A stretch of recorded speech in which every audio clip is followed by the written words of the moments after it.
Good morning, this is Saurabh Prakash, EPH third year, IIT Roorkee, and I'm here to present 8085 assembly language program to find the smallest number from an array of data. So let's start. Here are the contents of my slide. First, we will talk about the logic that we'll be using to build the program, then the flowchart of the program, and the simulation. Simulation will be the most important part of this presentation. So let's begin. Here is the logic. Suppose you are given 5 numbers, that is 23, 45, 12, 6, and 67, and you are asked to find the smallest number. And within fraction of second, you will be able to tell the smallest number, that is 6. Now, you are able to do so because here the size of the array is very small, and within a fraction of second, you are able to scan. But suppose you are given thousands of numbers. In this case, there is no way you can tell the smallest number easily. So you have to find a systematic way of doing so. So the logic of doing will be, we will consider the first number to be the minimum number, and we will compare it towards the numbers towards its right. 22, when compared with 33, seems that 22 is smaller than 33, so 22 remains the same.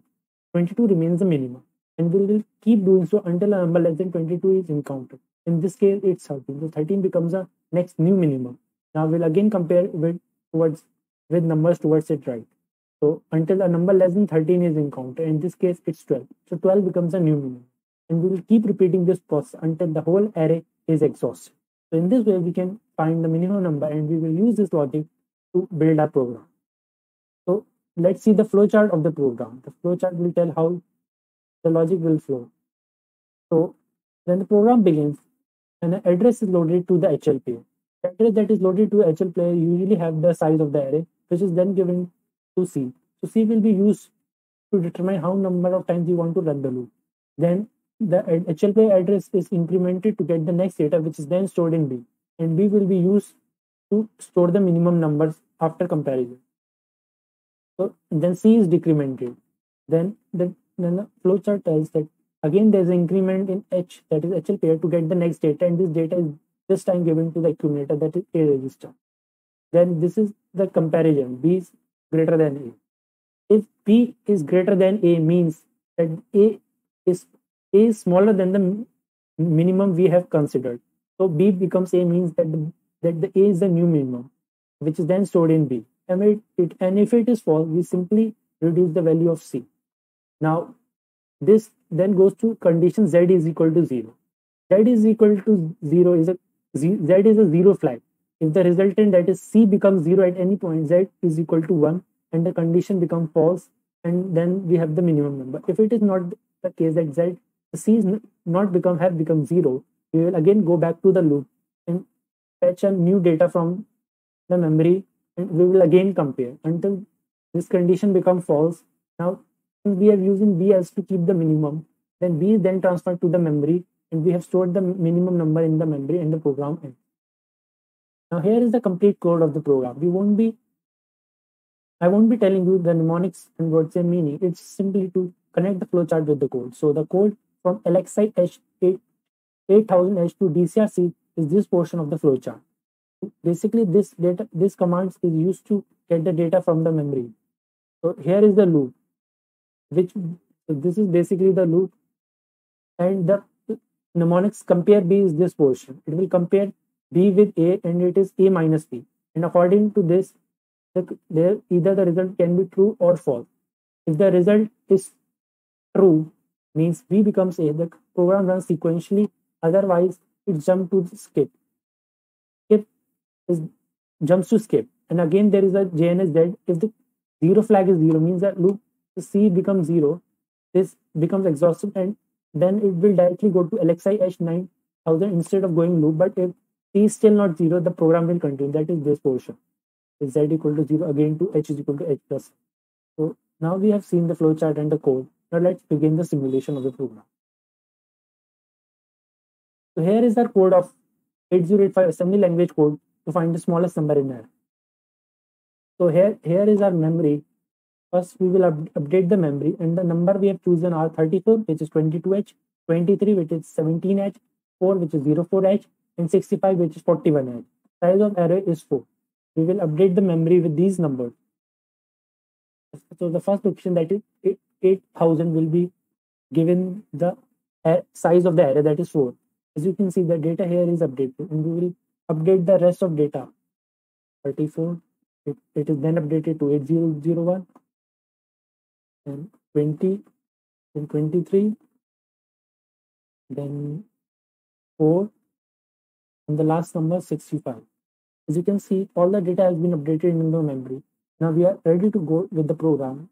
But before going with before telling about the program step by step, let's first look into the register and the flag. So this is our A register, which we'll be using to get the data from the memory.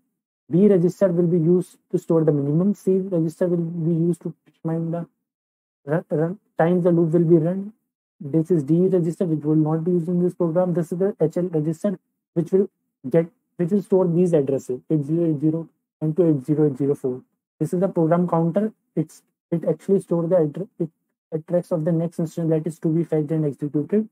This is our stack pointer. This is our flag. So this is a sign flag.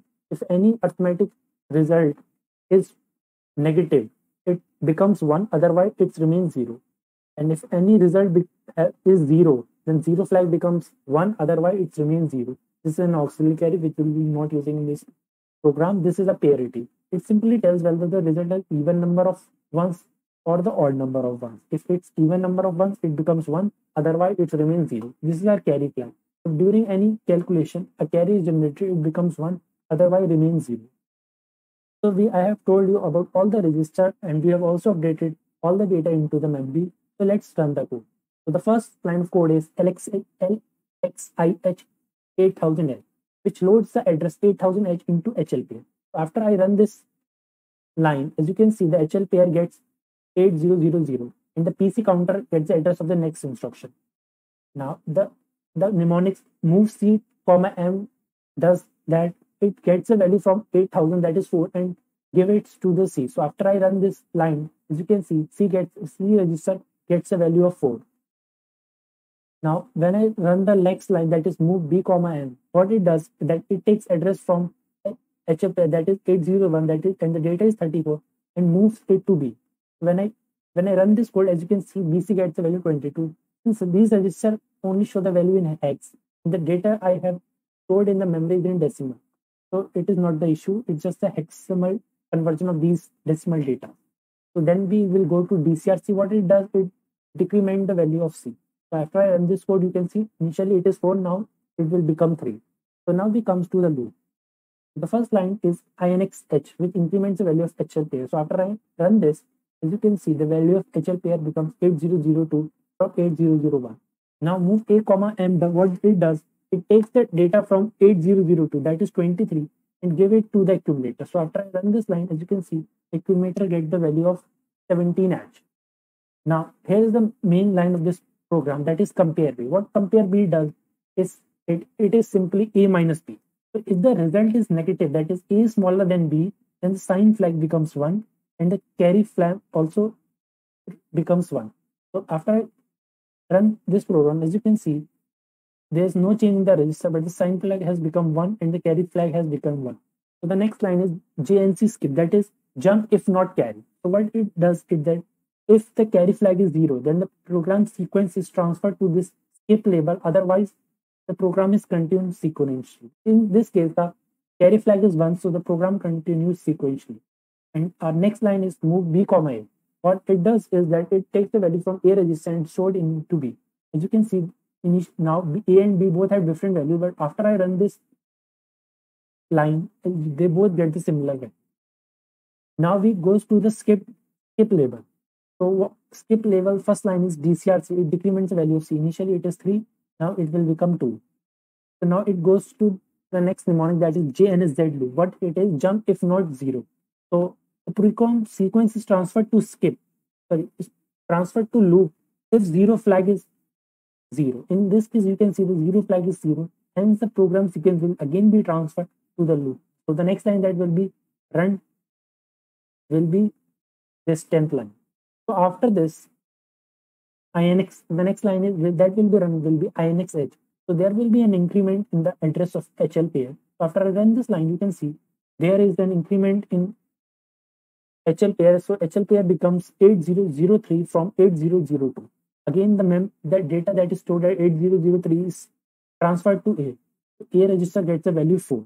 Now we will again compare A register with B. As you can see, A is smaller than B, then there will be change in the sign flag and also in the carry flag. Since the carry flag is already 1, it does not change it, but the sign flag changes.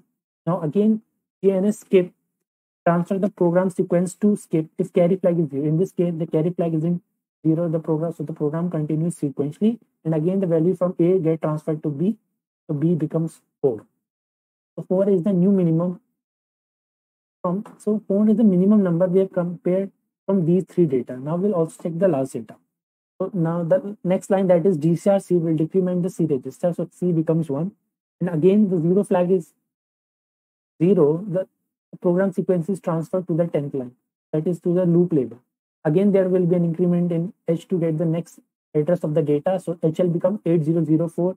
So we now have that data address of the last data, and again this data will move to the A register, so A becomes 41H. Again we will compare. Now this time A is greater than B, hence there will be no change in the sign and carry flag. Since while performing 41 minus 4 does not require carry, so carry becomes 0 and sign flag remains 0. Sorry, sign flag remains 0. Now we will again go to JN skip. As you can see, the carry flag is now 0. So now instead of performing move B comma A, this program sequence will now be transferred to the skip. As you can see, then the program sequence transferred to skip, and the next line DCR-C will reduce the value of C. Since now C has become 0, the Z flag becomes 1. Now JN loop will transfer the sequence to loop if only the 0 flag is 0. But in this case, now the 0 flag has become 1, so the program sequence won't be transferred and the instant will be run sequentially, and the next line LXI H 9000H will be run, and this loads the address 9000 into HLP. Sorry for the typo mistake. Now the next line move M comma B. What it does, it takes the value from B. Now since B was used to store the minimum, so we are transferring the minimum value to the memory. So after I run this, the value from B is transferred to the 9000H location, and with this the program is terminated. Now let's check whether the minimum number is stored into 9000H or not. As you can see from these data, 4 was the minimum number. So let's check the value at the address stored at. As you can see, 9000 stored the number 4. So this program has able to find the minimum number and was able to store in the memory address as we have written, that is 9000H. So this completes the program. Now let's see about all these lines that were run during the program. As you can see, the A register was used to get the value from data from the memory. 17, 4, 41 were all our data, and B register was used to find the minimum. So when 22 was copied, the 22 was minimum. When 17 and 22 was both compared, 17 becomes a new minimum. When 4 and 17 were compared, 4 becomes a new minimum. So we have used B to store the minimum value, while C was used to determine the number of times loop will be run. And as you can see, when C becomes 0, that was the last time the loop was executed.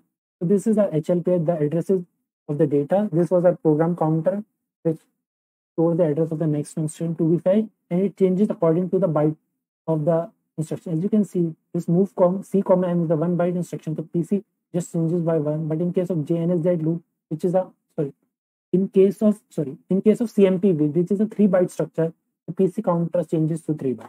So this is a sign register. As you can see, whenever A was smaller than B, there was change in sign. As you can see, when 17 and 20, in this case, when compared, 17 was smaller, so sign was changed to 1 because the result was negative.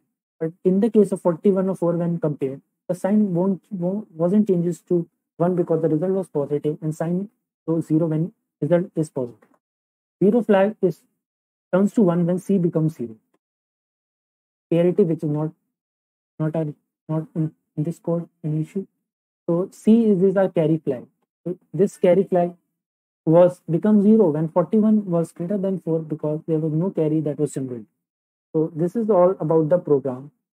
Now, before ending, I would like to remind you all of this about this pandemic. So please wash your hands often, sanitize, always wear a mask, maintain a social distance, avoid touching your face, and stay in quarantine if sick. I know this is a tough time. We all are suffering from this, but the only way to fight is to fight together. So we have to all.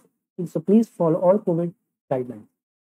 So thanks for watching, and if you like this video, please like and subscribe the channel.